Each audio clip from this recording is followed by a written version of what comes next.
Ussy Sulistyawati kaget saat mendengar soal uang jajan dan uang bulanan yang diberikan Atta Halilintar untuk istrinya, Aurel Hermansyah. Ussy Sulistyawati tak percaya dengan pengakuan Aurel Hermansyah yang mendapat uang bulanan dan uang jajan yang berbeda.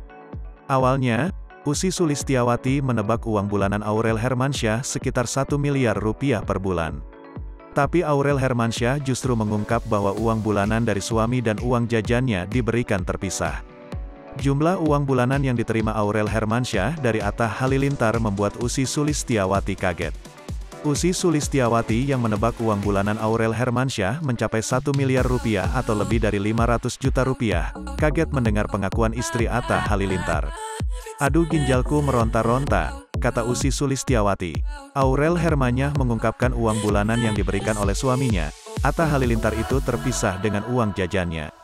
Diketahui karyawan yang ada di rumah Aurel dan Atta sekitar 20 orang, Ussy menyimpulkan jika uang bulanan Aurel di atas 500 juta rupiah.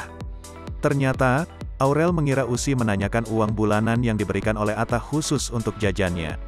Sontak Ussy kaget mendengar pernyataan Aurel, ternyata uang bulanan dapur dan uang jajan Loli berbeda. Aurel menjelaskan jika uang bulanannya memang berbeda dengan uang jajannya.